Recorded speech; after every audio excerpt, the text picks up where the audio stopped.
show full screen now? It is. Yep. It does, right? Yep. Oh, yeah. Okay. So, welcome to WFMeet 3. This will be our third session in the series, uh, just about WFM eLearning. So, WFM eLearning is a learning platform which is specifically for WFM professionals. We provide WFM education whenever WFM professionals want to take courses or they're ready for upskilling. That's where we come into into the picture, and we provide WFM training. Now, WFM eLearning is a brand of Upskill Me Solutions. That is the parent company. Our goal is, of course, to be the learning platform of choice for workforce professionals. That is our goal. And through these events, we are actually trying to answer some of the questions that WFM community has. We get these questions through chat, through WhatsApp, through Telegram. That's our regular channels. A bit about myself. I'm the co-founder for this initiative. Upskill Me Solutions, then WFM eLearning is the first micro platform, meaning we can have more. So I have been in the industry for 18 years now. I've managed WFM teams in different geographies. I've also done COPC, Black Belt, different certifications, data science. I've handled different roles in different companies, end to end, or sometimes for a particular function. Uh, the goal of creating this platform was basically provide a venue for WFM professionals to learn something which does not come easy in this industry. Yeah, so that is what we cater to. Um, Today's discussion is about occupancy and utilization. I will stop here now and I will give the control back to Kiran. Uh, Before we start on the topic of occupancy and utilization, I would first like to introduce our speakers. Um, right. So we have today with us uh, Ijaz, Ijaz Ahmed. Ijaz, if you can go first, then I'll introduce the others. Thank you very much, Nitesh. Good afternoon to all. My name is Ijaz, and I am working as an account planning manager capacity in WebHelp India Private Limited. And it's been close to 10 years that I have been with the company.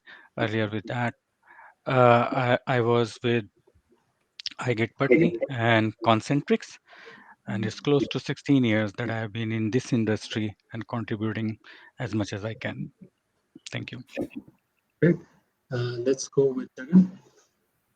Hi everyone, my name is Jagannath. You can call me Jagan, and I come with overall 20 years of contact center industry experience. However, specific to WFM, it's 16 plus. Worked with various companies like HSBC, iGet, Putney. When it was iGet, just acquired Putney, and that was the year when I joined. Now I think it's Capgemini. So then Infosys for a short stunt, and then I worked for Aspect, Workforce Management Solutions, and now with TCS for past 6.5 years. Currently, I'm working as manager of workforce management. That's in short about me. Yeah, Thank that you. is good to know. Now, finally, to Kiran, Kiran Jayaprakash, if you can introduce yourself. So I'm Kiran Jayaprakash. I have around 16 years of experience in workforce management. I've been worked in this industry for the last 16 years. In the last 9 years, it was majoritarily in the banking financial space. I've also worked in consulting space as part of iGate as well as FutureSoft as well. I've been part of various setup and implementation. I'm also part of deployment of tools while working for Futuresoft in the past as well. So that summarizes my experience. I'm currently working with London Stock Exchange Group, where I'm responsible for setup and implementation of workforce management for the entire vertical. Over to you, Ritesh. Okay, that is great. So now I think we can begin. Today we have a tight schedule. We have two topics to cover, and we also have introduction of StrateX WFM suite. That team will join us shortly. First discussion topic today is about occupancy and utilization. Now, occupancy, for the most part, a lot of people are familiar with, uh, and it is similar across different companies, but utilization tends to have a lot of variation. Sorry to interrupt, Ritesh. There's Oh, some my glitch in the you, voice. yeah, yeah. Sorry. Yeah. So, I'm not sure till where you got me. So, I'll begin again. So, we have a tight schedule today. We have to cover two topics, and we will have the StrateX team joining us shortly. Let's begin our first topic of discussion, which is occupancy and utilization. I know occupancy is very well known and pretty much similar across the industry, but then utilization tends to have a lot of variations. So let's see what variations we come across today. Um, I know, Kiran, you have something prepared if you want to share your screen. Uh, that could be good. Let me Yep. share the screen. Okay. Yeah, Are you your guys screen. able to see my screen? Yes, yes. So Yes. Well, I think let me start by saying the definition, right? Before I get into definition, uh, you know, I would like to talk about what's the purpose of the metrics, right? What does it indicate? Be it utilization, be it in terms of occupancy.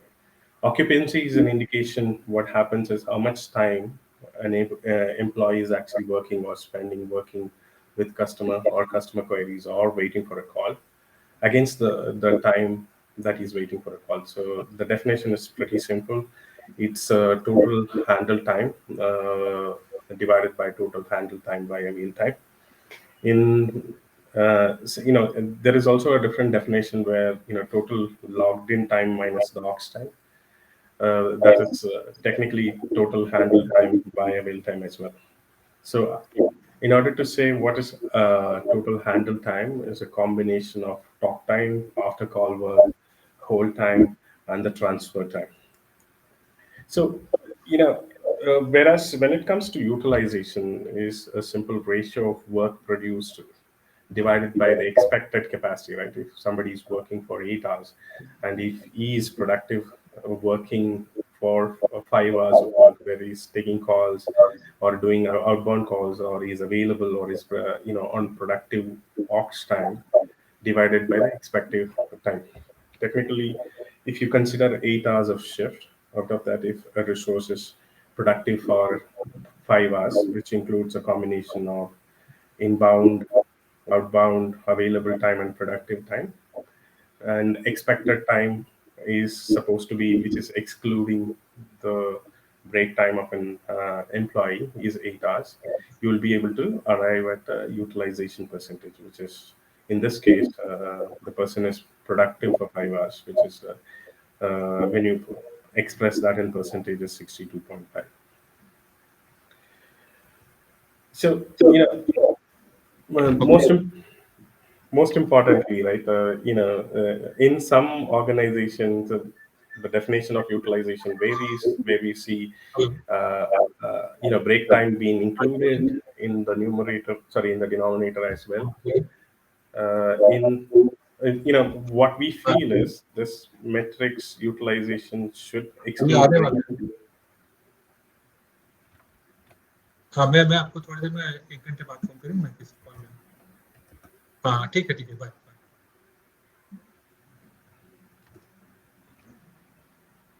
Hello. Yeah, Sorry. Are you able to hear me or yeah, see me? yeah. We can hear you. Yeah, sorry, having some technical troubles today. Okay. Sorry, you were asking a question. Yep.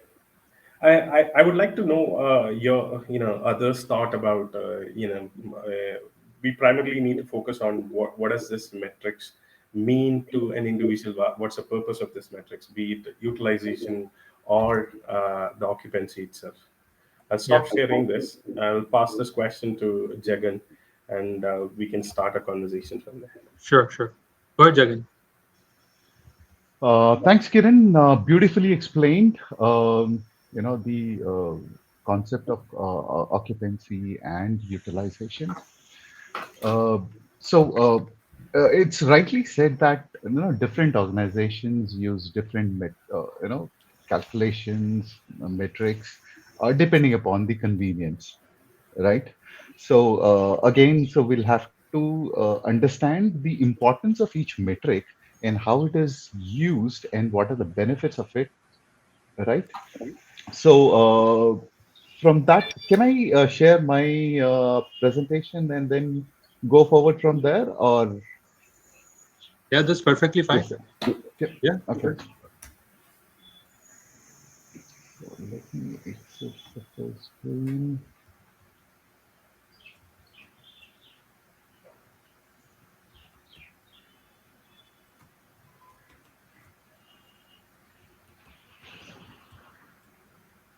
Yeah. When you're Oh,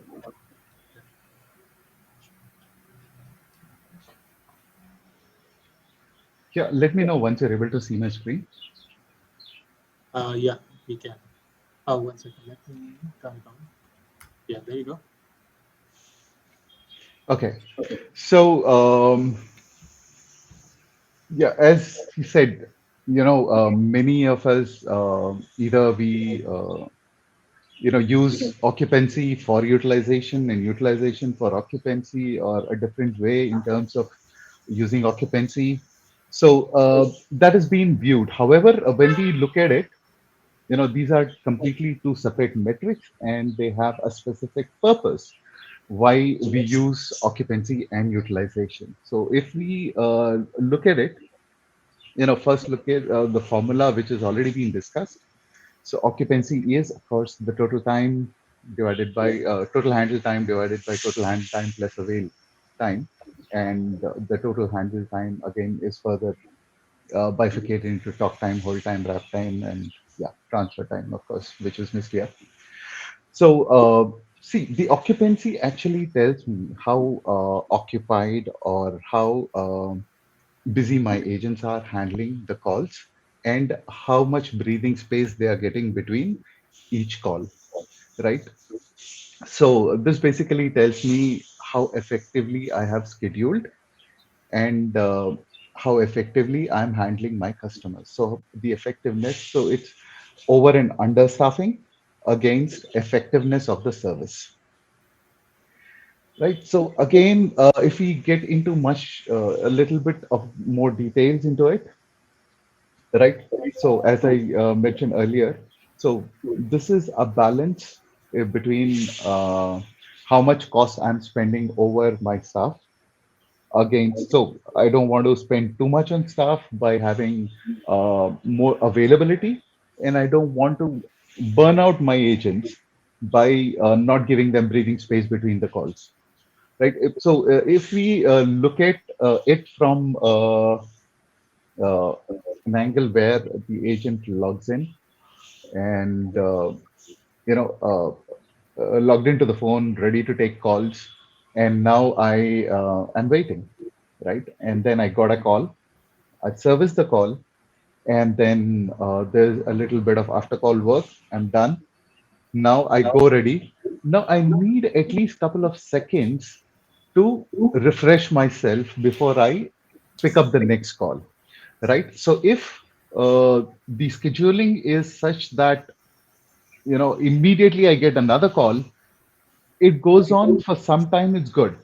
But if it goes extends for a certain period of time, then as an agent who I am taking calls, I get frustrated, irritated that what is this? I'm not getting even a breathing space between calls, right? So that impacts on your customer service quality as well, right? So that irritation or frustration that comes out on customer as well. So, which is a bad customer experience from a customer who has called for the first time. Maybe it's my 70th call or 80th call. However, the customer, it's it's the first call that he has made, and he wants a pleasant experience, right? So this is the gist of it. Why we calculate occupancy, and secondly, it also helps me from staffing perspective. So when I'm Sorry, some disturbance. guys, can we go on mute if we are not talking? Thank you. Okay, so so occupancy again, if we look at for different channels, will be different. Where for calls, we would look at from 70 to 90% depending upon the call, contact center efficiency. Yeah, Again, if we look at chat, so since we can have multiple chats at the same time, so the occupancy can go uh, more than 100%.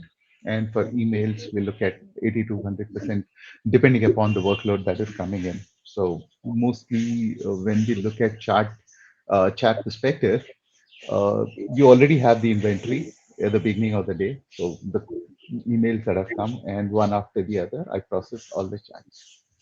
makes sense. So in So short, I think, yeah, yeah, just to summarize, I think, Jagan, what we are saying is occupancy is that necessary buffer, in short, right?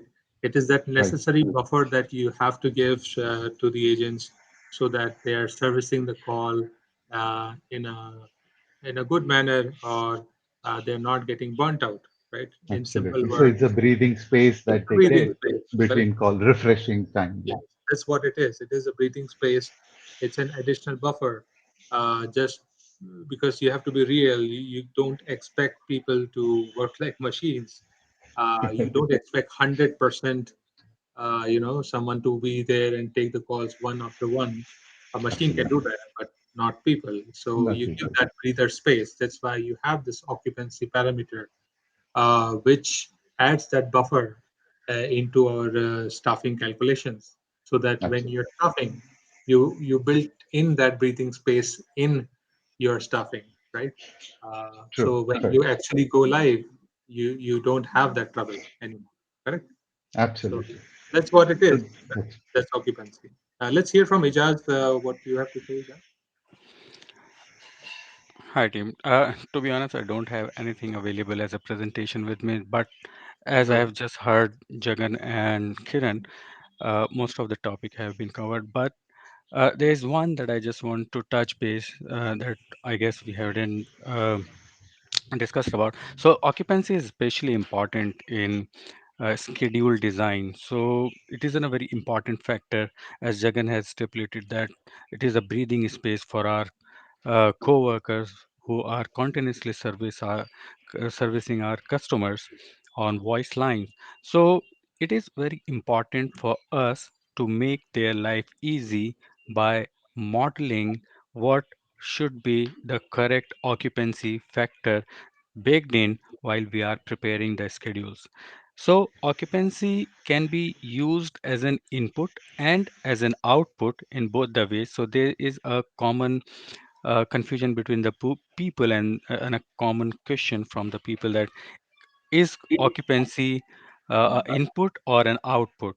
So when we are designing our shift models or our proof of concepts where we are designing the scheduling and the planning, occupancy is always used as an output.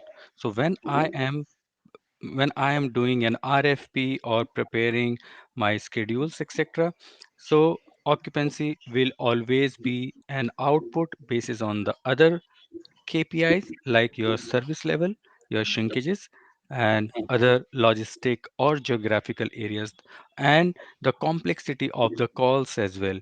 What calls the people are going to answer for our customers. So it may be in an environment where a call in a technical one can get resolved, let's say in 30 seconds or 100 seconds, but there are some call types where the call can take a longer one. For example, in e-commerce industry, when we are catering people, where the questions are very random and there could be multiple questions from one question. So considering all these factors basis on the data, historical one, and some of the psychological effects that we also need to take into consideration what the customer is going to ask. So we need to be very cautious while putting all these factor into our staffing preparation, and then we can get a output of the occupancy that we can give as an input while preparing our schedules or on the live day what we are going to be delivered. So occupancy answer the question, if we just summarize it in one line, for what percentage of the time that my advisors are logged in live, are they actually busy with the customer activity or they are avail to do more. But remember, there is no recommended best practice benchmark for occupancy. As Jagan has told us earlier, people are doing that as per their conveniency. And targets should be set with a goal of continuous improvement in mind. So balancing financial budget requirement with employee need. So there are three factors in this particular thing that we need to take into consideration. The very first one is the goal of continuous improvement in mind. So it might be that there are some behavioral issues on the floor through which my occupancy is going down or up. We need to be looked into those factors that will come into the continuous improvement. Balancing financial budget requirement, obviously we need to take care of that. So considering that, we need to take care of our occupancy in line with what the financial budget requirements are going on. And the most importantly, and the last one is the employee need. So we cannot treat our people as a robots or a machine. They are human, they are having their basic necessities that need to be taken care of while they are on the call or on this or in the office. So all these three factors should be taken into consideration to get the best out of our co-workers in terms of the occupancy. So occupancy is especially important in schedule design at it assists with measuring schedule optimization so as not to have advisors sitting and waiting for calls too often. So this is something that I want to shed a light on Yeah. occupancy factor. Yeah. So people get confused between occupancy and utilization, and this is just because of one of the factor that I can um, that I have observed is if you look at the Erlang formulas team. So in Erlang formulas, we have a formula for calculating agents, we have formula for calculating service level, etc. But for occupancy, they have It is named it as utilization. utilization. True. Now here is the problem comes in when people works on the Erlang, they consider actually they are calculating the occupancy, but they are Occupancy, considered this as they are calculating an utilization. utilization. True. Right. So this is one of the thing that people get confused between occupancy and the utilization. I will just finish up my line. I can see that we have other guest has Sunny. joined our call. Sunny. Yeah. So I will just finish up with one line, which is called occupancy differ from utilization in that occupancy considers only live logged in time, but utilization consider total time at work, which includes logged out time such as training, etc. Right. Correct. And Correct. Yeah. before we get into the next, and I just want to throw a little bit of light on utilization as well. And then we have a question from Ram Govind Yadav also. We will cover that once I just quickly share what are how we can look at utilization. Yeah. I'll just quickly share. Yeah. Uh, If you have something to share on the yes. screen,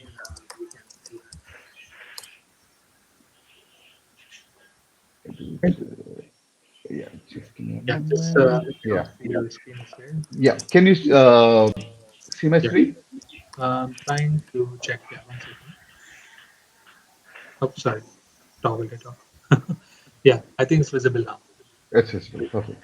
So Yeah. utilization again. When we look at our utilization formula, right? So it's our total login time by total shift time, right? So my total login time is my total handle time, avail time, and other productive time. So what are my other productive times? So in short. or in a layman language, my utilization थोड़ी is देर बाद में आ the सकते हो क्या? थोड़ी देर the बाद में आ time सकते हो? that is utilized, that ठीक है, एक I मिनट have एक मिनट utilized बात my करते हैं, agents. बताएंगे आते So it can be in terms of keep it outside say please come. coaching, training. So these are all productive times, paid hours. So they Delivery come under our total utilization. So we are Samsung utilizing our resources, right?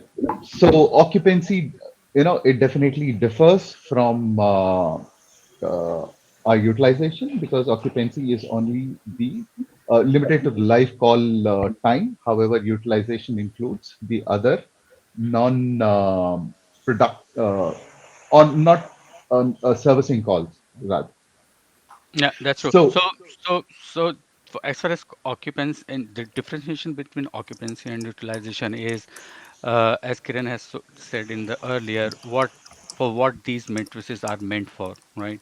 So for right, occupancy gives the answer for the question for what percentage of the time that my advisor are logged in live are they actually busy with the customer activity, whereas the utilization answers the question what percentages of the time that I pay my advisors and are they logged in and assessing for or available for assist to a customer activity. So utilization is more or less related to what I am paying. I am going to pay my advisor because it is going to be a part of other non-productive activities as well. But as far as occupancy is concerned, is completely on a pure productive perspective. perfect.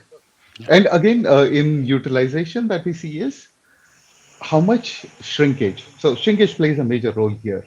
The reason being, so here we are looking at how much time is being spent on coaching, training, team meetings, one-on-ones, etc. So these are also productive activities, however, not related to the customer.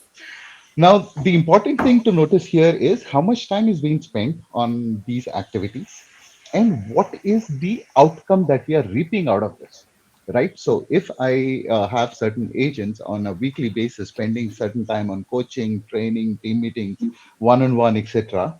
So, what is the benefit I'm calculating? So, we need to calculate the benefits as well, because it's paid time that is off calls, right? So, in terms of it could be, are we looking at an increase in overall quality scores? Are we looking at reduction in AHT? There can be many other factors that we can actually calculate and see how much training time is required for whom and when, right? So based on this, we can channelize how much should I actually cater to my coaching, which is required, not required? Do I see impact, no impact? If no impact, then what are the reasons? Then again, it goes into a different direction. But basically, so utilization leads us to all this information, and then how we can streamline and see how yeah much unpaid time, right, is getting there. yeah so I think So if I have to summarize, I would say that in short utilization is like the bigger piece of the pie. Occupancy is, of course, a subset of that. Utilization covers not only just the productive time, but also plus the unproductive time, which is in form of access, sometimes even lost time, right? yeah, So while occupancy is necessary to get or to calculate the staffing requirements correctly, to have that proper breather in place, utilization on the other side is required to know how well are we or how are we productive in the organization. Occupancy can give you a good gauge on the queue, right? How the queue like is, how the calls are coming in. But then the utilization piece is more on the agent side, like how productive are agents. And when you roll up this number, you can see at a team level, group level, or program level, how is the utilization for the program, right? So both have right. two distinct uses. Occupancy I would use more on the queue side, and then on the utilization front, I would use more on the productivity side, particularly the agent productivity. And that's how you can use both of them. I can't say one can be replaced with the other because they have their No, own different purpose, right? absolutely. So with this, I would like to introduce the StrateX team. Apologies for a little delay. As you know, WFM, we are WFM people. We get a little involved with these debates. Uh, sorry for the delay. Welcome, Teja and Raymond. Uh, Go ahead, Teja, if you want to introduce yourself. You can take it from there. Yeah, can you hear me? Yes, yes. Yes. Okay, no, I don't know if my screen seems to be stuck, but I'm not sure. But yeah, thanks for having us on here, guys, Ritesh and others, and thank you for your time as well. We, I'll do a small introduction, and then I think Raymond can go. My name is Tasia, and I've been working for StrateX for almost 2.5 years, and we're based in the Netherlands. And I'll go into a little bit more detail about that later on. But yeah, my workforce management knowledge is not as superior as yours, but I've learned a lot of things over the last 2 years or so.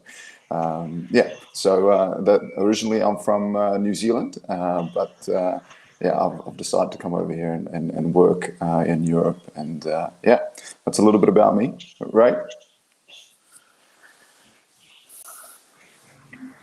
Okay, Raymond, if you can hear us, Raymond, if you could go ahead and introduce yourself. We can't hear you, right? I can't hear Raymond. I think he's, I think he's trying to fix it. yeah, some audio issue, I guess. I think you can hear me now, right? Oh, yeah, perfect. Yeah. Yeah. Cool.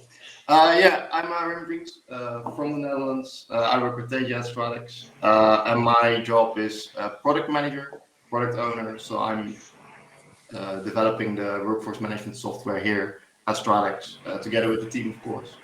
And we try and create something that is usable for the entire workforce management market. And that's something we've been doing for the past 2 to 3 years.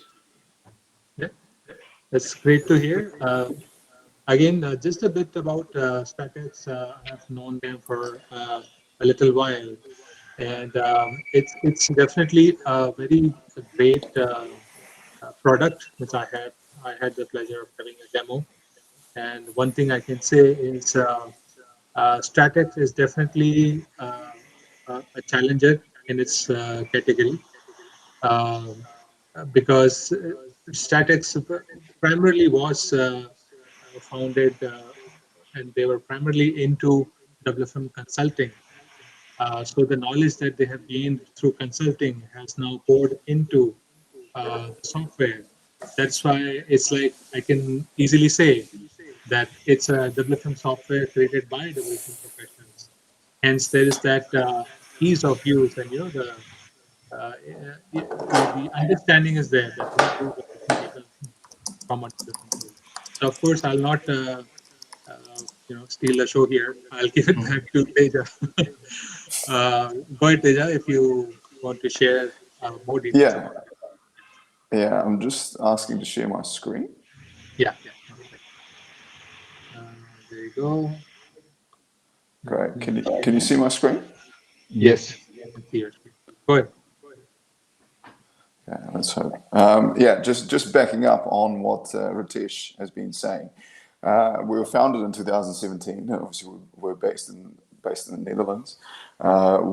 Relatively, in terms of a technology or a WFM company, yeah, we are a little bit smaller. We have 80 people now, but we have a very strong culture, and yeah, we work as a team.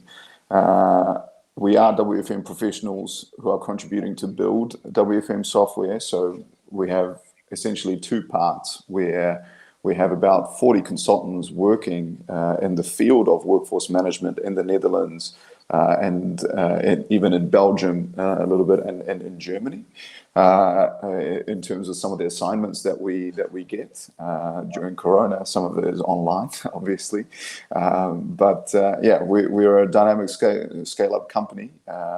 We recently also gained a sizable investment to further grow our software product and company here in the Netherlands. A company from Amsterdam has invested into StrateX to further speed up the building of the WFM software, which what Raymond is the product owner for. Next one.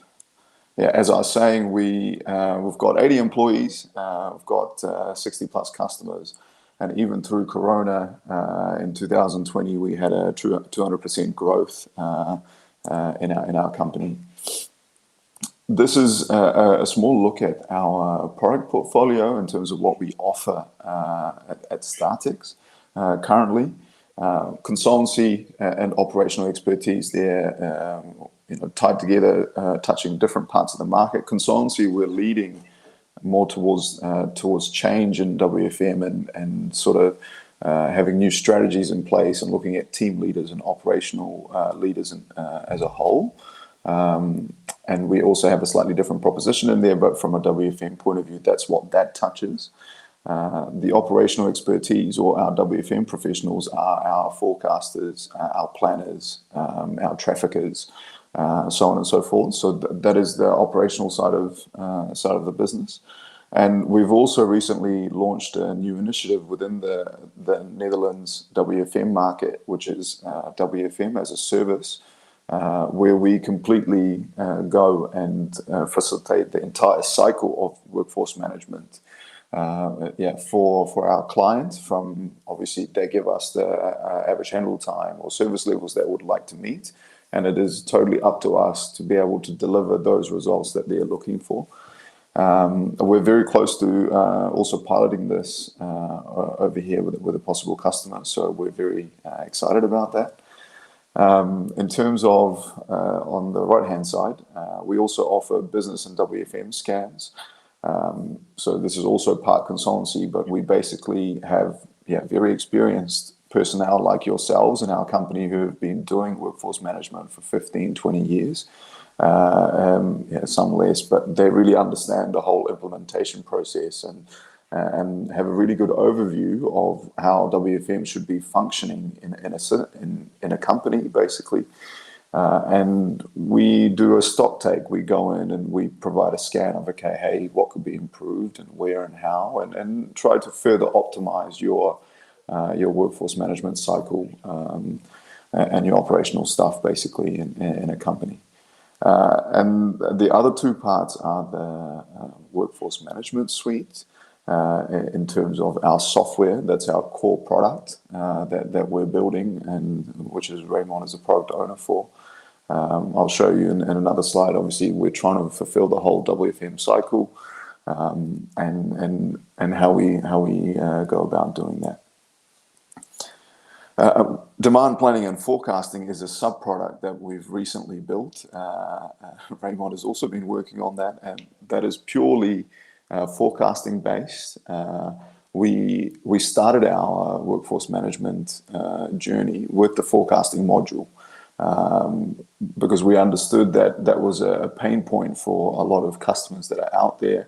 I believe that Raymond has got a very good example that he's going to further share with you. And he'll also elaborate on, obviously, his vision on where the product is going and so on. But forecasting was the base of our product, and we really try to do that well within our product, and that's definitely one of our USPs. We have multiple partnerships for our company, for StrateX. Obviously, our headquarters is in the Netherlands. We also have some personnel in Pakistan, Turkey. We work with Gartner in London, Quantigo, and a couple of local partners and a Scandinavian partner in TM Group. And essentially, we're also wanting to expand towards India. We're very interested in growing our business and creating good working partners in Asia Pacific as well. So, that's also part of the reason why we're here with Ritesh as well today. In terms of our modules and how our product looks like, given the time frame today, we're not going to go into the whole the whole product picture, but Raymond's got a good example on the forecasting, and he can elaborate a little bit more than this on the other stuff. But we're basically going from forecasting to capacity planning to pool management and scheduling and adherence. And how we decided upon these modules was that our CEO at the time, Suleiman, he has been working different assignments within the WFM market, and he saw a gap basically in terms of WFM software and where it was falling short. And he saw that as an opportunity. He's worked for T-Mobile, some very big Dutch banks, so on and so forth. And that's where we started with the forecasting. And that was producing really good results. And we had a few customers, and the customers were saying, well, why don't you guys build the rest of the modules in the WFM cycle? And, that would be great. So that's kind of how the journey started with our software 2 years ago. And basically from forecasting, then we decided, okay, hey, capacity planning is a bit of a miss in a lot of other products, so let's try and get that in. Pool management, obviously, you guys know, schedule and adherence is stock standard. So that's what the modules look like within our system, and how does it work? Well, this is a small diagram of how we look at it in our StrateX overview, from forecasting to capacity to pool to then availability skills, and you can do obviously intraday changes and so on and so forth within the software. If you have questions around this, Raymond is the perfect guy to be able to explain it in a minute. To give you a little bit more overview about our software, we're AI-driven, all-in-one software created by workforce management people. Obviously, we're in a market of legacy players, the likes of people that have been in this market for a very long time, but we're an up-and-coming scale-up who have a very good product that we're proud of. We're a native cloud solution. We run in Azure. We can also put it into a different cloud if need be, depending on your company needs and so on and so forth. We work with flexible licensing models with workforce management as a service. We're also working with a model you only pay for the hours that you schedule as well. So when we say we are flexible with licensing and pricing and so on, we really do mean that, because I think this is quite a dynamic market. There's a lot of options out there. So we have our customer at the forefront of our mind, and we try to facilitate them as best as possible. In saying that, we try to treat them as partners and work together to also deliver a bit more of a tailor-made solution that works for your environment, might not work for a couple of others. I think at this stage, we're still in that flexible area of being able to factor in different requests, and our turnaround time for building is much faster than the other legacy players that are out there. We work in 2-week sprints. So Raymond's very busy managing a team. Also, not only here in the Netherlands, but we build offshore as well with a much bigger team too. Initially, what we've seen from our projects with our forecasting to our other modules that are being used, we have improved 5% improvement towards our clients on a regular basis. So in terms of your saving costs or your ROI and things like that, we do factor those into our scenarios. These are some of our clients, both software and consultancy mixed, but there are some big names within. There are a couple of banks and a couple of big telecommunications personnel companies as well. So, hey, that is a small introduction and an overview of what StrateX is. This is actually our office to the left there in the Netherlands, in Capella. So we're on the 9th floor. But that is my email, is teja@stratex.nl, and also my phone number. Ritesh also has all my details, and if you obviously need to contact us or would like to get in touch with us, you're more than welcome to. But yeah, that's a small intro about StrateX, and I'm going to hand it over to Raymond to take you through our presentation of our software. Yeah. Thanks, Teja. Yeah, like Teja mentioned in his story, we sort of bought this software approximately. We started building on it 2 to 3 years ago, and then it only had really forecasting.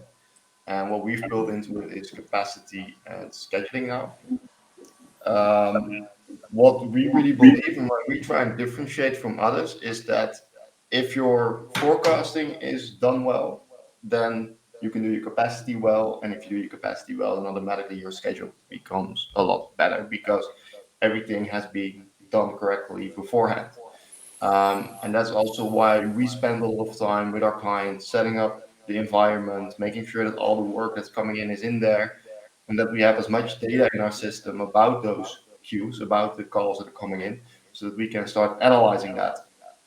And what I want to do today is show you an actual practical example that we had. Of course, anonymized it, but this is a real live scenario that we had with a client where we helped them analyze their data, analyze the situation, and figure out, hey, how can we help you? How can we make sure that your forecast becomes better, which will just improve your entire process because now you can actually prepare well for the actual day that this is going to occur. Well, I'm also going to try and share my screen. Yeah. Just let me know when you do that. I will enable it. Okay. I think You guys can it's see my enough. screen now? Oh, wait, I have to change the. Yeah, I think you can. Yeah. There you go. So the first thing we always do with the clients when we come in, like I mentioned, is set up all the work queues that they have. And a work queue is just a type of media that is coming in, and we want to know something about it so that we can configure it correctly. So it can be, for instance, that this is consumer calls or this is business calls. We configure that. We say to the system what type of media type that is, because that helps us also in understanding what is this queue about. But also sometimes we have different algorithms in our scheduling, because you can imagine that if we use call or when we use chat or we use email, there is a different type of handling to that. And we want to make sure that when we move further into the process in our system, we can apply that to the queue. So I tell the system an average hang-up time if I have that. So how long is my client on average willing to wait? That's used for a simulation. I also tell to the system on what interval my data is going to be sent. So, for instance, if I know that my system is giving me data per 15 minutes, then I put in 15 minutes. If I know I only get data per day, then we put in day, because that is how we can make sure that we understand how the data is going to be sent to us and what we want to forecast. And then I can tell the system what I want to do. I tell the system either I want to generate a volume or an average handling time, or I want to use the fixed value. The reason that is in this system is because we quite often have clients who tell us, well, my volume data is pretty good, but my average handling time is all over the place, and I don't really have a forecast or want to use a forecast for my average handling time. So I just want to assume that each call will take 5 minutes, so that's 300 seconds, and I will just forecast my volume. So we have that option in our system to just say, okay, I don't want to do anything with this. The business days, here we tell the system, okay, what are the business days of the queue? What days are we open and from what time to what time? Which is also, again, really important when we start importing data or we start forecasting. So we know, hey, what date range should we expect values and should we try and forecast for you? And here on the right-hand side, you can see there are forecast drivers and non-service days. Non-service days are pretty straightforward. All national holidays or day that you're closed, you put them in. So for instance, if I open up this, I can put in Christmas. I can say to the system, Christmas, I'm closed. I don't want to do anything with that. And the forecast drivers, these are actually the thing I want to show you what we can do with those. We can set up forecast drivers, and forecast drivers are things outside of the contact center, so outside of the people who are actually doing the work, that will affect the amount of volume we are going to get. And for instance, some examples that we have are that you can have marketing emails, or you can have Black Friday, which will cause an increase in the amount of calls you get. And we configure that to the queue so that we know, okay, on these dates, we expect a peak or a dip. It can go either way, right? It can be going upwards or downwards. We configure it, And then the system understands, okay, I'm going to expect different data here.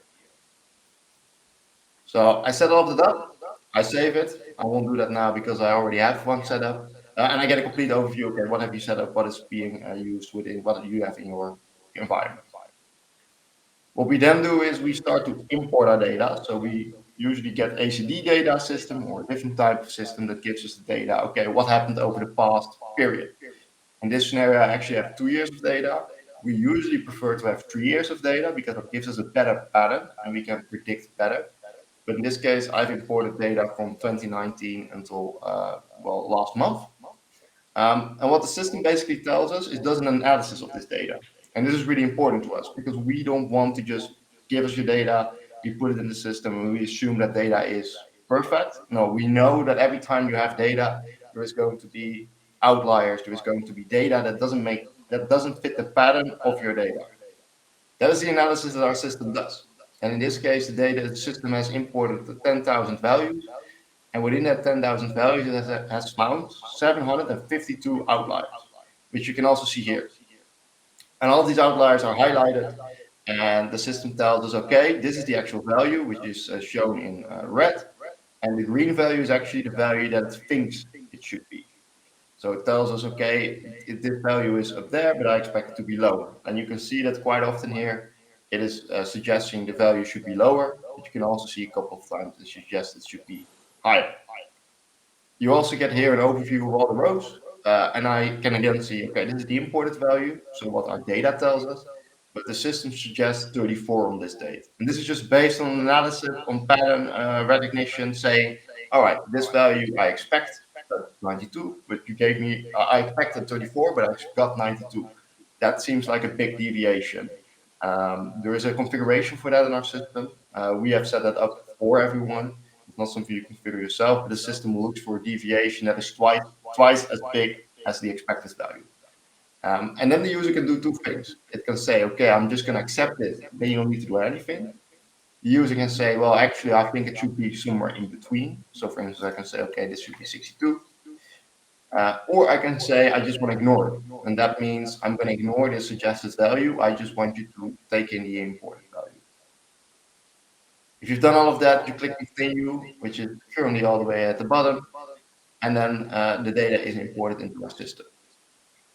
And this is basically the moment that we can start forecasting for the queues.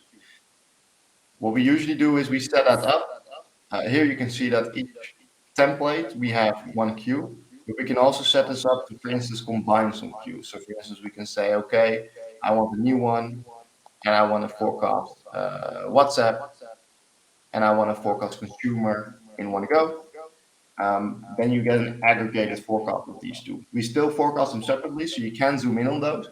That's not a problem. But then we are going to say, okay, this is probably together, and we want to keep it that way.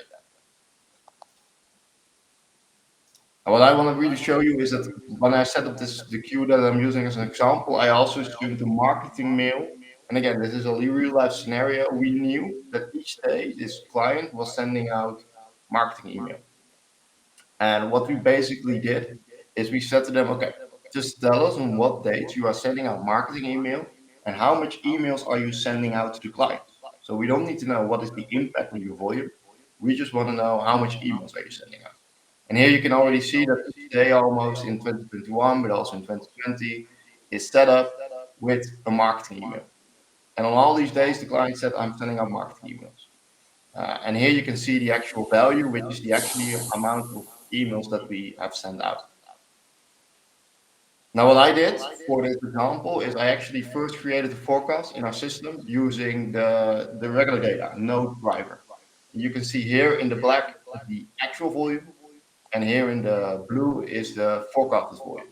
And you can see that even though across the year we're not that far off, but here you can see there is peaks, and then we are actually starting to see quite a big deviation. And there are big peaks and dips in the forecast call, and we don't really understand it, but we can see, okay, in 2021 our forecast is not that accurate. But again, when we said to the client, okay, just tell us what could be driving these peaks. So we set up a forecast driver, and then we redid that exact same forecast using the system. All we did was input it here on the calendar and what marketing email are we sending out on what days and what do you expect for the future. And then this was our new forecast.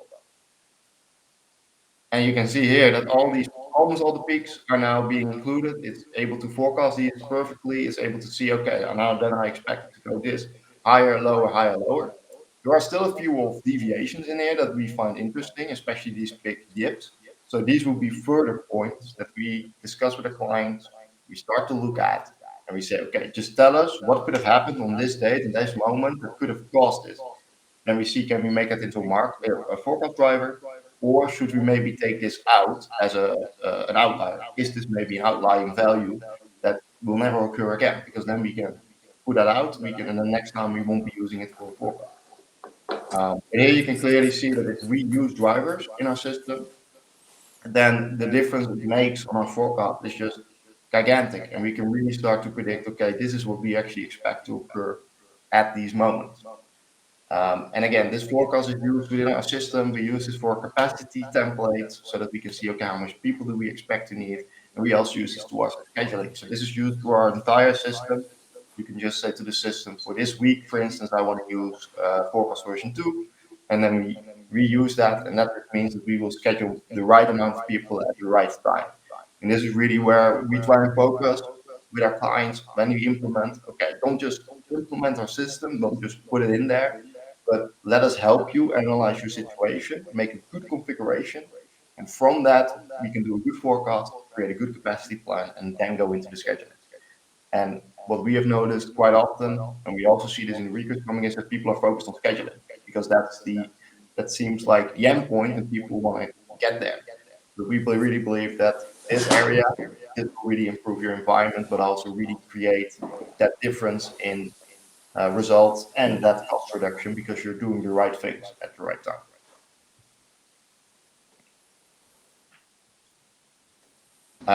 That was my demo, I think.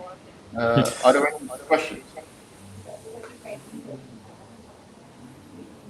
Thanks, Raymond. This is just so I have a question regarding that. So as far as the forecasting is concerned, it's usually that we get the historical data from the background, and as we know that the different companies are using different telephony platforms. So how our software is enough capable to connect with the different telephony system, how easy it is, how the connector works, and what is the procedure for that? Because this is the Yeah. biggest thing that, yeah. Yeah, so we have several options already out of the box available to us. We have connected with some of the bigger solutions such as Genesis, Mitel, we've done. There are a couple of out there that we have already done. Anywhere 365, we've also done. Um, I will be honest on that front. We quite often still run into new systems, and what we then do is, okay, tell us what you want to do. Do you want us to connect to that system using the API of that system, and then we build it for you? Or do they want to just send us the data and do we just have to open our doors and then they can send it? But we can do both ways. So we have an API available on our end that they can connect to and send us data, or quite often the bigger solutions, but even the smaller these days have an API available. And then we just communicate to them, okay, can you open up your door, give us a code, and then we grab the data from those systems. Um, it really depends on the client, of course, and the distributor on that end. But Mhm. quite often we are able to connect within 2 to 3 weeks. Yeah. Okay, that's great. So, one thing connected to this, so the thing that I'm looking at my space right now is the adherence piece. So, if my telephony system is enough responsive to my workforce management tool, then I will be able to see the adherence what the people are doing. And nowadays, when we are working remotely, it is quite evident to keep a close eye on the adherence piece as well. So, what is the refresh rate that the software is taking from the telephony system and can give me an instant analysis or a picture what is going on actually on the remote system. Yep. Yeah. So our system currently does have the adherence module, so we are able to grab the status information from the ACD system. We do a mapping on our end, and then we can see live what is going on. It refreshes every 10 to 15 seconds. So every 10 to 56 seconds, you see what was scheduled and what is actually happening.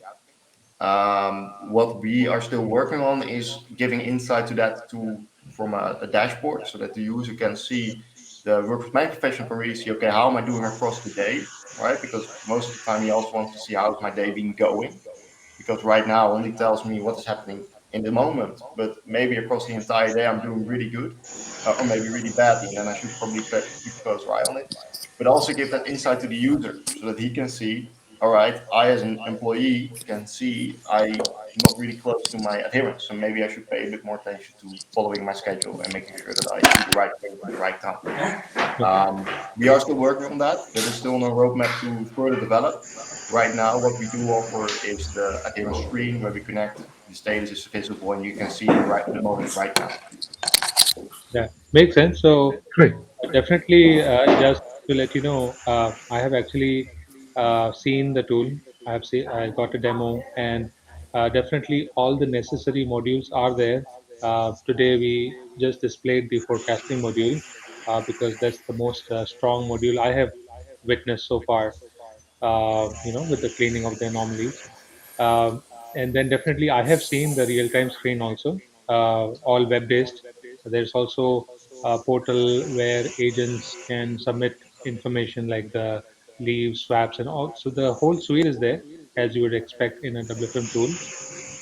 But today, because of the limitation of time, we may not be able to display everything, right? So So I have one question. go ahead, Jagan. Ray, it's very interesting, and I'm fascinated with the outlier management and normalization process, right? So, I haven't seen the recommendation part in terms of normalization, and you're recommending. Say, in the instance that you showed, the outlier was a 94 volume, and the recommendation was 34. So, I am here interested in what mechanism that you're using, and how you define, how did identify, Yeah. what is the recommendation? So, what is the mechanism that is used?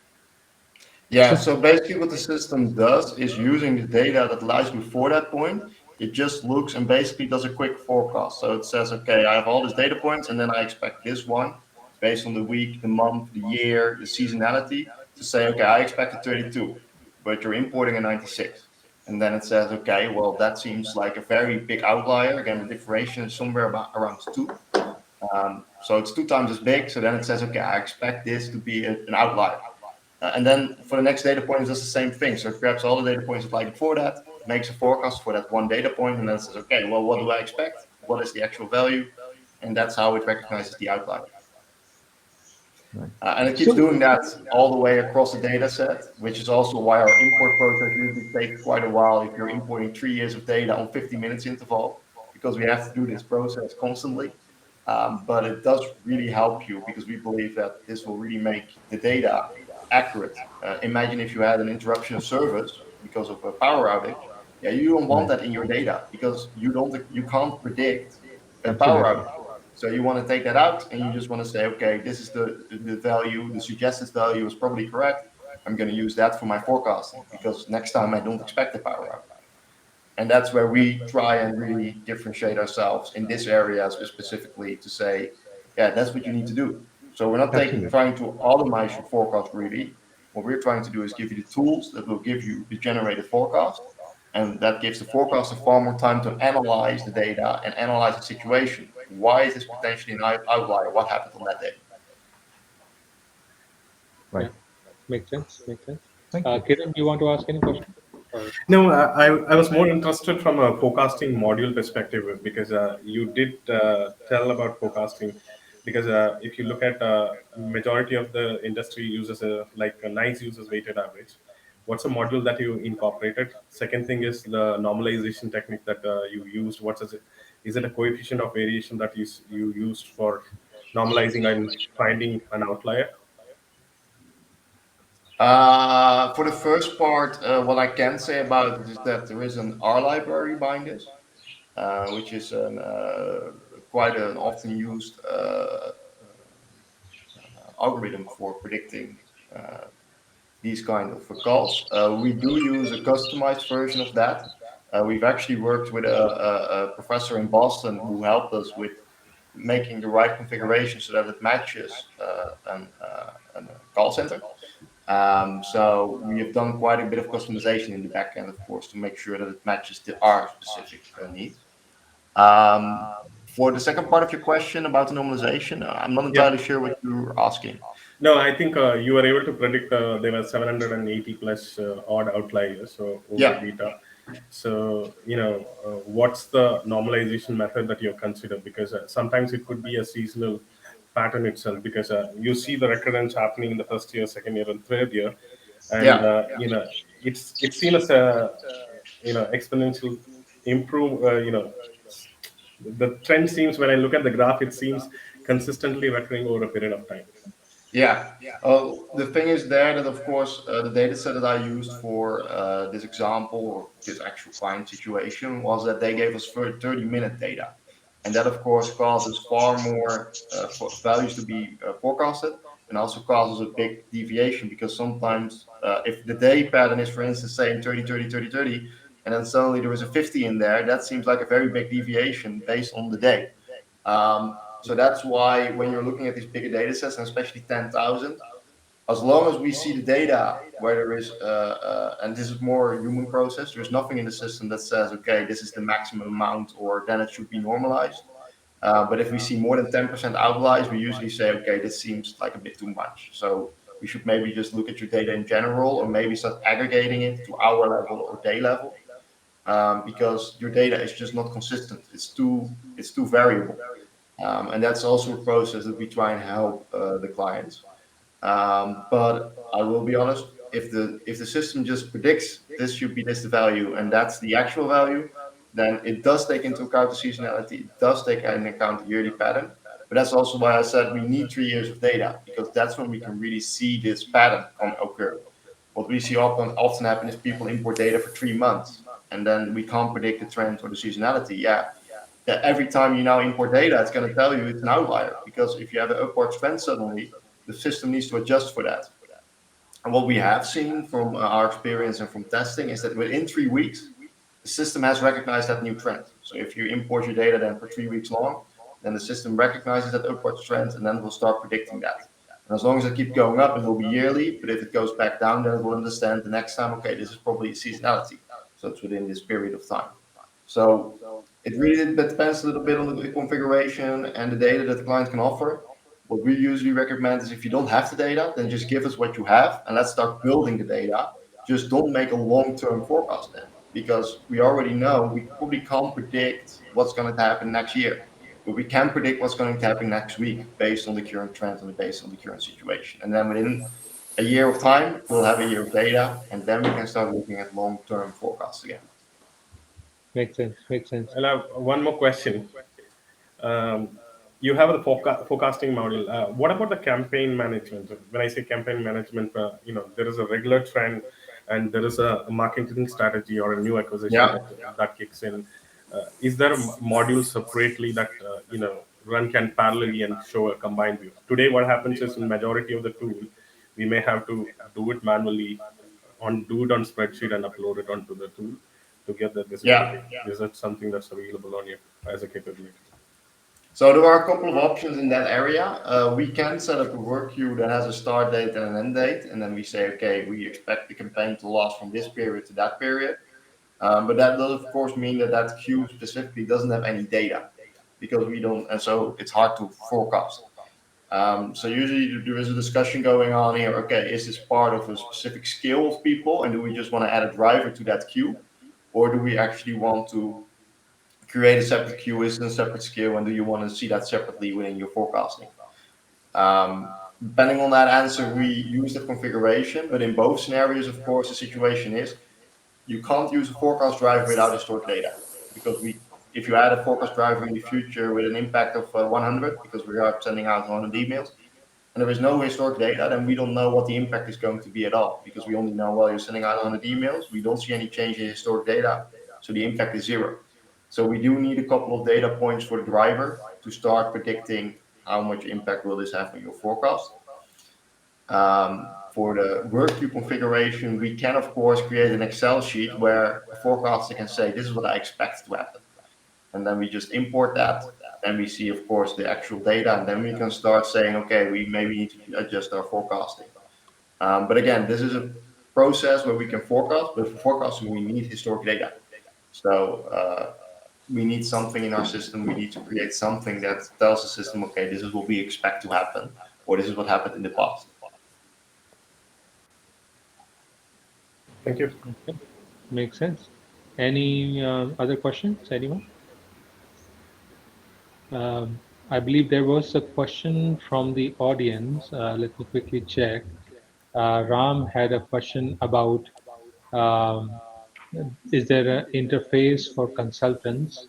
Let me see if I can bring that up. Yeah, it should show up on the screen now. Is there an interface for consultants as well? I already answered that, yes, there's a web interface. I believe that is the correct answer, right? And you can, Yeah, there is the same website works for the agents. If that's other consultants, then that will also work. So that's available for them. Um, what the portal actually offers to them is their private schedule. They can also see the group schedule of all the other agents if we enable that, and they can also initiate shift swapping from that same portal. And what we are actually going to release within the next 2 to 3 weeks is our mobile app. So then from our website, you can actually download an app on your phone, and you can use that also to see your schedule, give your availability. So when do you want to be scheduled? Again, if it's enabled. Or the third one, submit leave request. So when do you want to be off? yeah, makes sense. Yeah. So I think it's the typical set of features that you would expect in a web portal where agents can exchange information, ask for leaves, right? I Yeah. believe, yeah, so that is already in place. I believe that answers that question. So I'll just check with the StrateX team if you have anything else, or we can then proceed to our next topic for this. Yeah, no, thank you for having us on.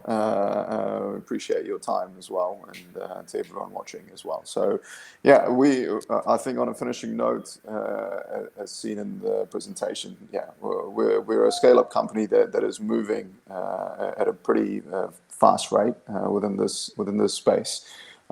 So yeah, if you have any questions and want to see more of the system or anything like that, please reach out to Ritesh or to myself, and we'll definitely get back to you and yeah, and go forward from there. Maybe in the future we can also arrange a more detailed session as well.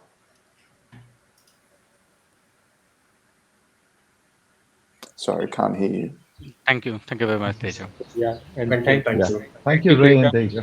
Yeah, thanks, Ray. Great stuff. Yeah, Right. thank Thanks Thanks, for having us guys. on. Bye. Have a good Okay. Cheers. one. Bye bye. See you later. Bye Bye. bye. Bye bye. Okay. So that was a great demo from StrateX about the WFM tool. I'm sure you could clearly see that the forecasting is really top notch. It's not you would do that same thing in Excel, but it's going to take you a while to do that, and the simplicity is good. And as I mentioned earlier, that they have been into the consulting space, and some of the nuances of actually doing forecasting they're aware of. That's why they have made life simpler for themselves and others by building a good tool, right? So great. Again, back to the first topic, which was about occupancy and utilization. I believe we were able to clarify the definitions. Now we can take questions from the audience. I see one question coming from Samir. Let me show it on the screen. There you go. So this is a question coming from the audience. Um, yeah, this is more of a, I think, information. There was one question that was there. Oh yeah, sorry. This is the question coming from Ram Yadav. Uh, So question is related to occupancy for a brand new business. How do we set a occupancy target, or how we make sure the XYZ or occupancy is ideal for business? What all calculations are considered? Basically, this is for new setup where you may not have information. Yeah. I think Anyone can.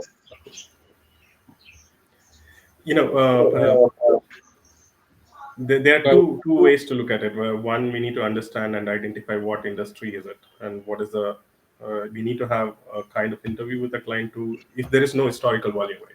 If there is historical volume, then we can use Erlang to predict what would be in the input occupancy that you need to consider from a planning perspective, because we need to keep in mind one thing we as part of a talking about definition for occupancy need to be looked at along with service level as a resultant occupancy, right? Whatever, when you use Erlang, right, along with service level, whatever occupancy you get, that would be the idealistic occupancy to be considered in your capacity plan, RFPs, and other stuff.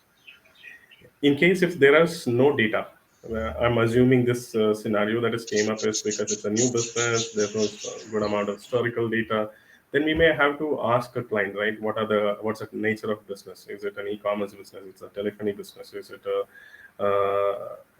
what's the kind nature of work? And ask little more question to understand what's the customer base, what are the possibility of they reaching out to you if it's a tech services, and how long does it take? Because in order to determine an occupancy, it's not only volume, it's also the processing time, right?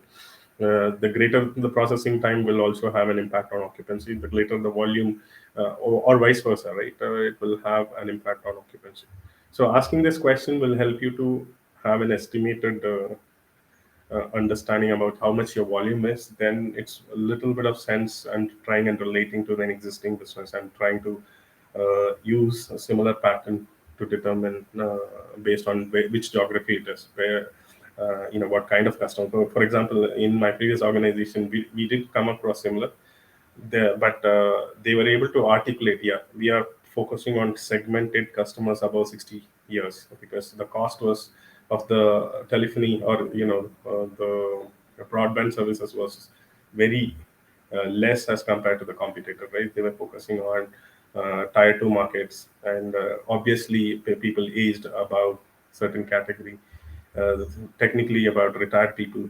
So HTs tend to be higher, and the number of calls as compared to other people would, they may not be tech savvy, would be more, because they trying to connect with us. So those are the kinds of things which we can try and utilize.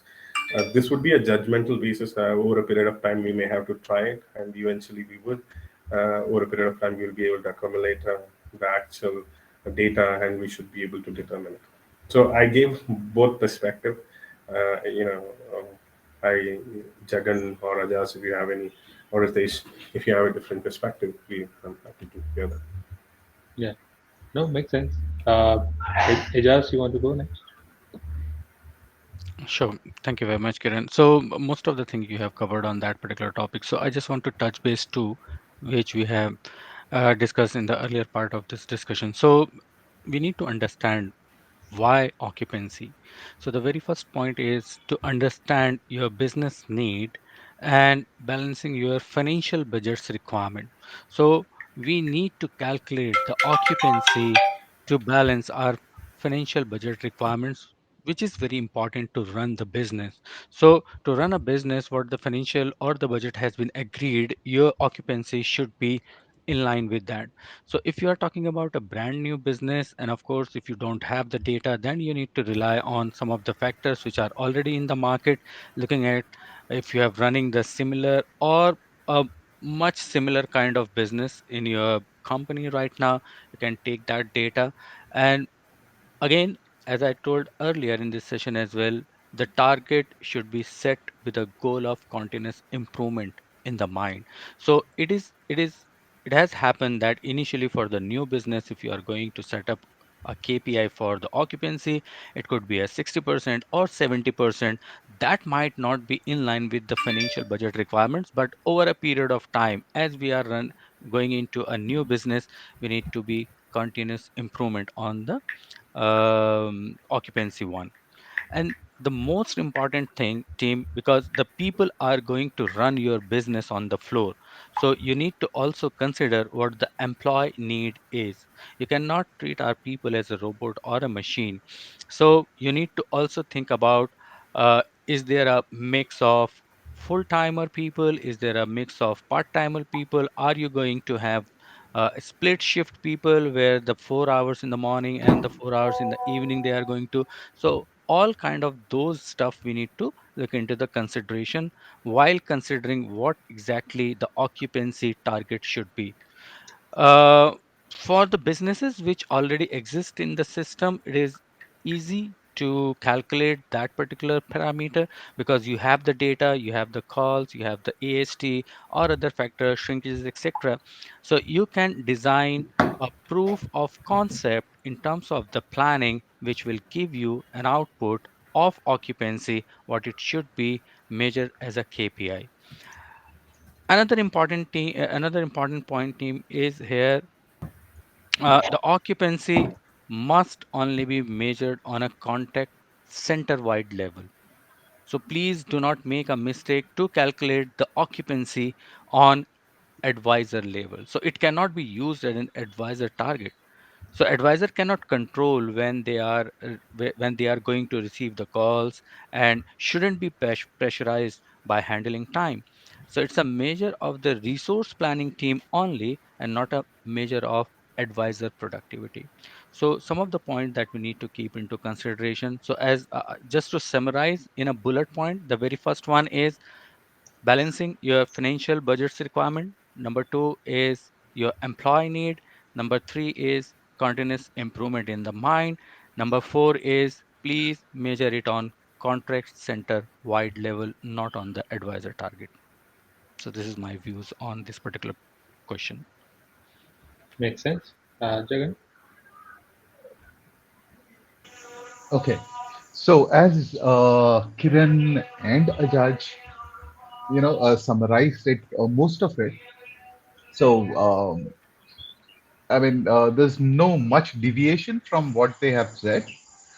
It's yeah. When we don't have the data, yes, from basics perspective, we'll have to look into a similar business to what yours is, and try to get some data from those kind of businesses, and try to implement whatever the occupancy that is currently prevailing in those businesses, right? So uh, when we don't have the data, then that's the best fix to work on. Again, as it said, uh, it again depends on your service levels, how you want to service the customers, right? At what service level, and what uh, the data might look like in terms of the volume trends. If you don't have it, obviously you would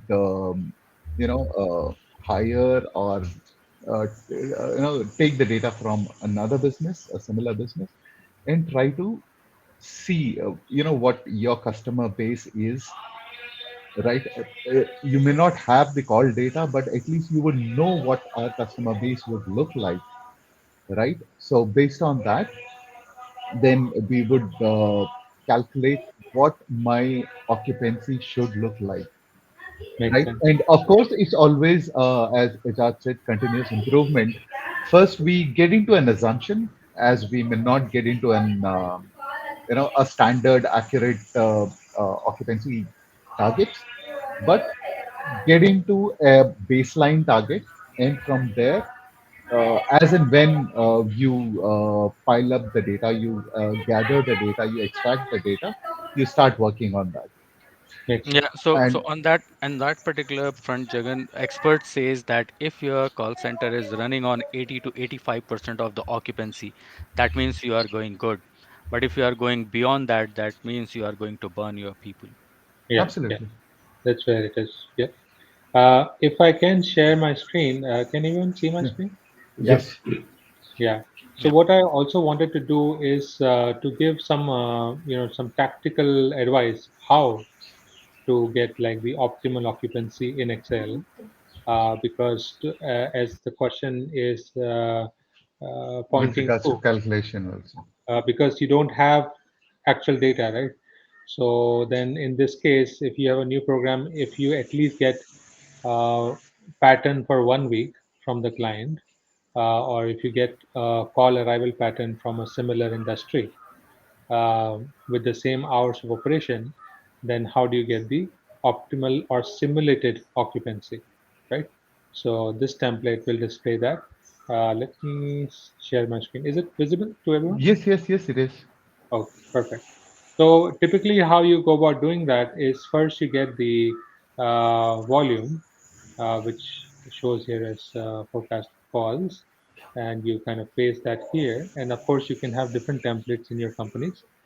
Uh, so first you get the calls, right? The pattern from the client. At least you will need 1 week of pattern to gauge how the calls come in for that particular program. You don't want to make a mistake there because sometimes clients can have a very different pattern, like two days can be peak, 3 days can be low, two weekends can be high. So if you don't look at that, then there's a big chance that you might fall short when you actually hire for people, correct?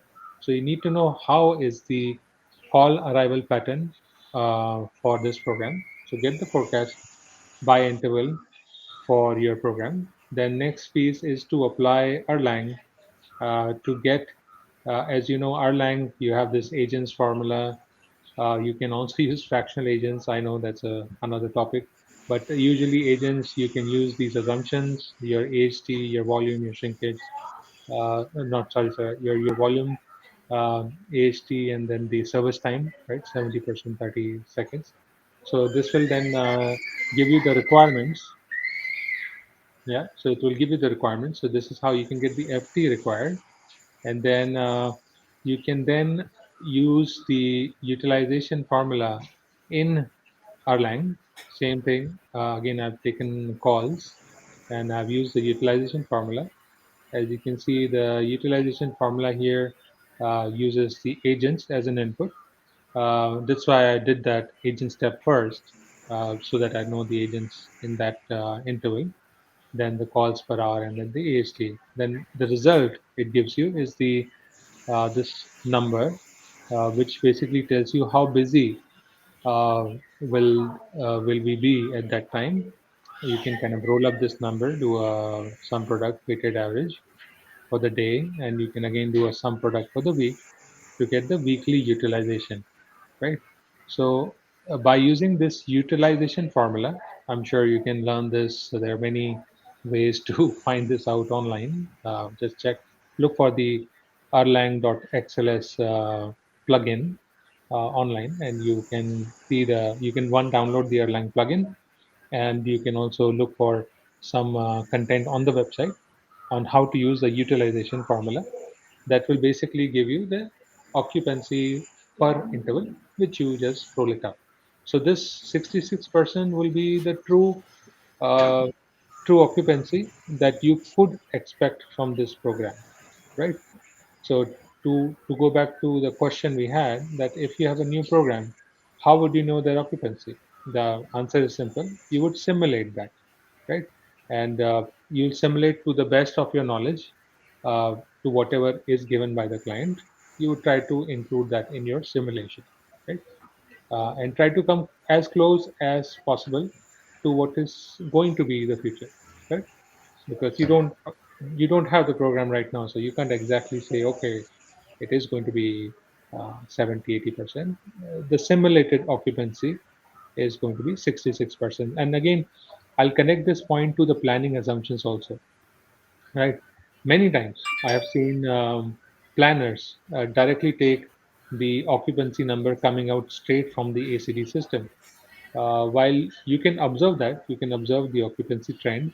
However, there's a risk involved there that, as I just mentioned earlier, that if you go beyond 85%, there is a risk of burnout, correct? And for any reason, if your program is understaffed, right? You're short by 30, 40 agents, then you're most likely going to be in the high 89, 90 number. That's not the number you want to staff to, correct? Because if you use that 90% occupancy from the actual in your plan, you're always going to burn out. Correct. That's where your simulated occupancy comes into the picture, or the optimal occupancy comes into the picture, where you will test that what is the best occupancy my program can run at with all the constraints in the program. Correct. Um, for example, if you have 24 by 7 program, uh, this 80s may not be even possible because you have these lean intervals, the non-peak intervals. Maybe you'll come maximum to 70%. It's very much possible, correct? So best is not to assume just one steady number. Run your in your WFM tool also there are options to run scheduling simulations, and it can also give you this resultant occupancy or projected occupancy, or you can use Erlang to get this occupancy. Now that plugin or that number is plugged into the planning resource planning templates. That this is the best number you can run at, and that the same number also goes to finance when doing RFPs, etc., etc. Correct. So that's how it is a very good practice to not just look at ACD, also simulate your occupancy every month or every 2 to 3 months to see that what is the realistic occupancy this program can run at, not what I have achieved because I was understaffed or overstaffed. Correct. So that will Right. be a good balance. Correct. Yeah, Um, I agree with anything that. you guys want to add? Yeah,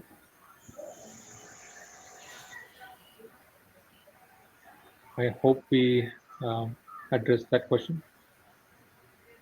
Just one thing, Ritesh, that I want to add into Yes. this, just to help Ram Govind on that particular piece. So, occupancy is always related to three or four things that I believe. The very first one is the calls, or if we take the example of calls per hour, that Ritesh, that you have just explained in a very easy way on an Excel format. So on a workload perspective, if you look at, we can calculate the workload hours, then we can calculate the staff required. So in a bigger call center, if we talk about where we have the call flow of, let's say, on a daily basis, 10,000 calls, etc., we will staff our people in a way, we will need more staff to cater those calls. And remember that the people will be, the situation will be in a way that they can have a call one after another. So we need to be very cautious while calculating the occupancy for a brand new business, what percentage of the breathing space we are gonna give our people on that. So if you are going to increase the call per hours, let's say from 100 to 200 to 400, you will see by the calculation that the staff required will not be increasing in that particular proportion, but the occupancy will increase drastically. So if we talk, if we take an example of, if I'm talking about 100 calls per hour, my workload hours, let's say 8.33 or 8.75, whatever it is, you may need 12 staff with 69% of the occupancy. Now if you multiply this call per hour by 4, let's say now your call per hour is 400, you may need 40 people, and your occupancy will go up by 85%. So as the volume of the call grows, increased efficiencies and economies of the scale came into the effect, meaning occupancy goes higher and higher. So while we want our staff to be productive and busy, asking staff to occupied at 94% rate is not realistic. So most call center aims for 85 to 90 range, since occupancy rate higher than that lead to an kind of undesirable call handling behavior, as well as a high turnover rate. So as Ritesh has told, Ram Govind, very important is you need to simulate the model again and again basis on the data that you have gradually into your system, and making it a continuous improvement piece. And then over a over a over a time period, you will come on a point where your three things will in line. The very first one is your people are not burning out. Second is your people are doing the shift by their choice. And the third one, which is the most important thing, is your cost that is going to be submitted to the client or to the finance. So budget is also important considering the occupancy. Makes Thank you. sense. I just got one question, and I think this is like an age-old question in WFM. That is occupancy and input or output. Uh, I believe we already answered that to a great Yeah. extent. From my standpoint, it is an output, but again, you also have to be careful on who's asking the question. That's That also that's true. That's I've true. realized that in life that sometimes there are different angles. Right. If I'm asking that same question to RTA, he said, "Oh, it's clearly output, right? I get it from the ACD." Yeah. If I tell it to the scheduler, he say, "Yes, of course it's an output because I get it from our line." But then if I ask that same question to a planner, they say, "Well, It's an input. I input it in my plan, so I'm kind of confused." So that's where this confusion starts. That is it an input and output? So sometimes it is clearly an output, but then sometimes some people may use that output as an input for some Planning assumption, or purposes. yeah, for planning purposes. That's That's where because of the segregation of work, right? We yeah, yeah, hired only planners without doing as real time and so on. So we train them to be planner. So from their yeah. perspective, it changes. I think, Perspective is the challenge, yeah, but definitely occupancy is an output. Yeah. All right. yeah. Yeah. And I have one other thing, right?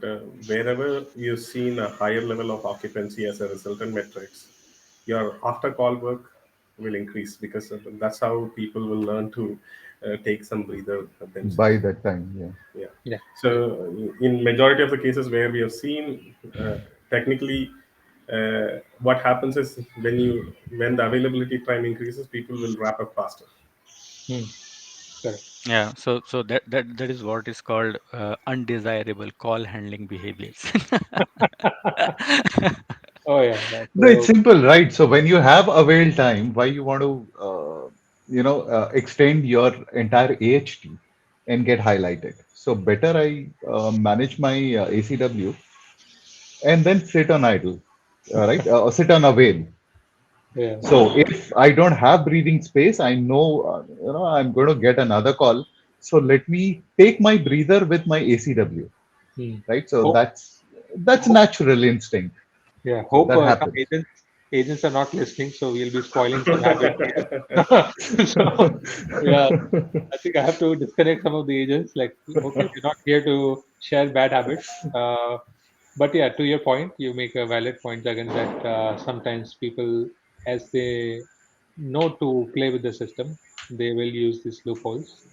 Of course, from a WFM standpoint, the intent is right that you want to give people breather, Yeah. right? But there's a proper way of doing it, not through the ACD playing with the oxys and the No, ACD. again, if we look at it, so it's basically the human nature and it's survival instinct, right? Hmm. Even if we don't tell them, they will learn anyways, Correct. right? I've seen that on the floor. So people, when it comes to my survival, I will definitely find a loophole to find something that is going to benefit, Correct. to extend my survival. So Yeah. that's a human Natural. behavior. We Yes, can't yes. avoid it.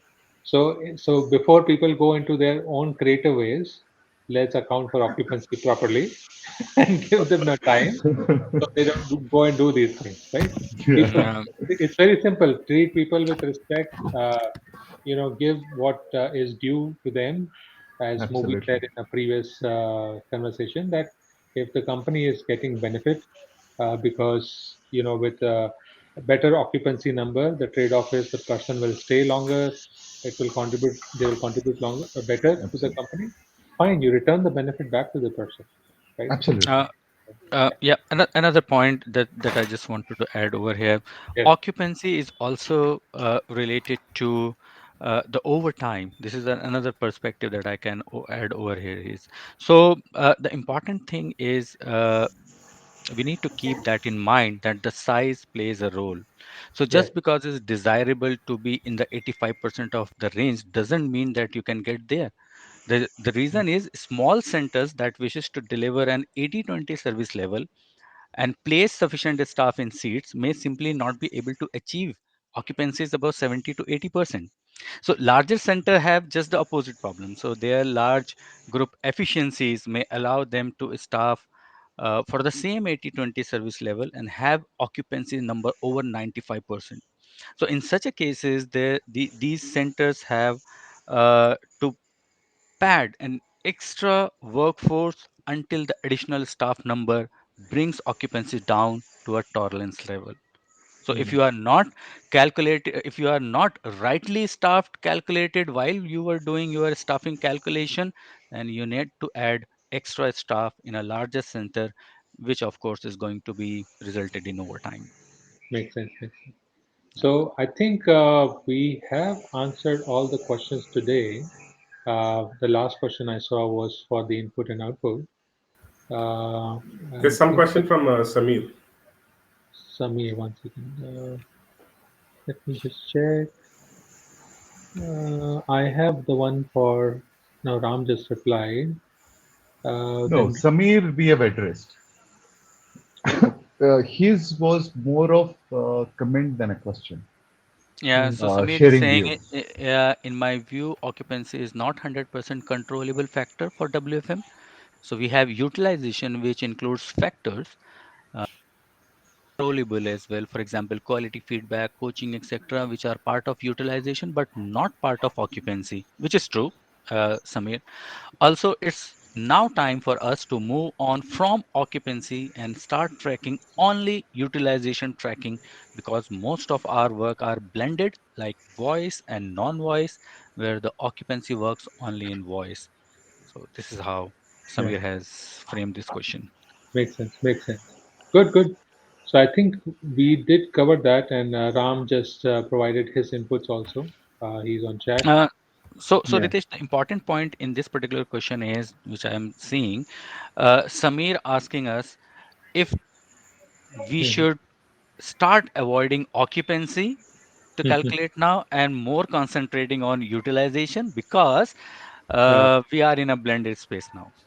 I think what's happened is, a lot of omni-channel capabilities, mm, takes into account. There are new tools in the market today, which is omni-channel, because what we are talking is contact center model, which measures only the ACD system, whereas the tools which has capability to measure when I'm doing email, when I'm doing chat, because yes, yes, the future of there is a discussion that even RMs in the banks is going to be virtual in future, so you can click to chat or click to schedule. So everything is getting into an omni-channel mode, and well, the systems are also getting sophisticated to be able to measure occupancy, and eventually the occupancy will move into a word of productivity and utilization. yeah, yeah. Yeah, I feel that the way the industry is shaping up, the challenge before was capturing this omni-channel data in the same tool. Like if you have used the previous tools that we have experienced, that was just single channel, right? Voice. But now you have different tools. I think in contact, etc., which are basically online cloud tools, which allow you to capture whichever state you're in. Correct. Then, Correct. since your actual is available in the ACD, you can then convert that to a planning assumption. Correct. yeah, Because that was the true challenge before that. How do you blend that? Because you don't see the times together. Correct. So that's Correct. where you had to do the workload separately for each one of them, add that together, apply a shrinkage, and then create the requirement. Correct. yeah, Because it would be workload per channel. Correct. So now, if your ACD can give collectively what is the productive time, right? Collective productive time across all the channels, then very good. Then that's your gauge to create your numbers, right? Again, it's very important to do simulations to test it out, all That's these true. Yeah. concepts, right? Because you can Again, have all, yeah, go on. so we still don't have super agents who would do multiple tasks at the Yeah. same time. Like you're Yeah. not, you may, club email with chat, may Mm. possible, but call chat or call email, we haven't tried this blend yet. Mm. And I don't think that's going to work because of, Yeah. it's going to impact the productivity. And so, Correct. the system, since at a particular time they're going to do one activity, right? So even if I am scheduled to take calls, say 9 to 2, and from 2 to 6 or 2 to 5, maybe I'm having emails or chat, right? So that bifurcation is still there now. So, um, you know, it's still we need the occupancy would again be calculated segment wise as to Mm. within Yeah. that time frame what activity was this agent was doing. Was he taking calls? If he was taking calls, what was his occupancy? Yeah. In that period. And then for chat, it would be a bit different, right? At a time, since we are not handling all those together, so the systems will still capture each activity as an activity, and during that time frame, you would still get what was the occupancy for the center. So it would still be there, is what I'm really Yeah. saying. Makes sense. Makes sense. Okay, I think I've taken up a lot of time in everyone's busy schedule. Let's wrap it up. Again, great session today. Good points discussed. Uh, Definitely, we did cover some of the basic practical questions on occupancy and utilization definitions, and we also touched on the planning assumptions. Uh, it was great to get this demo from StrateX. So, Yeah. anyone looking out for a development tool, definitely it would be good to get a demo from them. And let's see how when we can meet next with another set of questions from the community. Okay. Thanks everyone for joining today. Thank Great you, Thank Ritesh. you. discussion. Thank Thank you, you. Thank you very everyone. much, Nitesh. Thank you. Thank Bye. you. Thanks. Bye Cheers. bye. Bye bye. Bye.